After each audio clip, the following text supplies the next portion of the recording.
లవకుశలు హనుమంతుణ్ణి బంధించారని మీకు తెలుసా? తెలుసుకునే ముందు వీడియోని లైక్ చేసి జై శ్రీరామ్ అని కామెంట్ చేయండి. ఒకసారి శ్రీరాముడు అశ్వమేధ యాగం చేసి తన గుర్రాన్ని విడిచిపెడతాడు. ఆ గుర్రం ఒక రోజు వాల్మీకి ఆశ్రమానికి చేరుకుంటుంది. ఇప్పుడు లవకుశలు ఆ గుర్రాన్ని పట్టుకొని బంధించారు. ఆ గుర్రాన్ని విడిపించడానికి లక్ష్మణుడు, శత్రుఘ్నుడు తన యోధులంతా యుద్ధానికి వెళ్తారు. కానీ లవకుశలు వారిని ఓడిస్తారు. అప్పుడు హనుమంతుడు యుద్ధానికి వెళ్తాడు. హనుమంతుడు ఇద్దరు చిన్నపిల్లలను చూసి మొదట చాలా ఆశ్చర్యపోయాడు. కానీ లవకుశలు చాలా శక్తివంతమైన యోధులు. హనుమంతుడు వారు చిన్నపిల్లలని భావించి యుద్ధం ఆపాలని ప్రయత్నించాడు.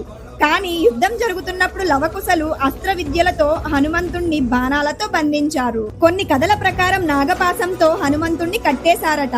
హనుమంతుడు కావాలనే వారి వీరత్వం చూడడానికి శాంతంగా ఉన్నాడని కూడా చెప్తారు. హనుమంతుడి శక్తి మనకి తెలిసిందే కదా, కానీ వారు చిన్నపిల్లలని భావించి పూర్తి శక్తితో ఆయన యుద్ధం చేయలేదు. జై శ్రీరామ్.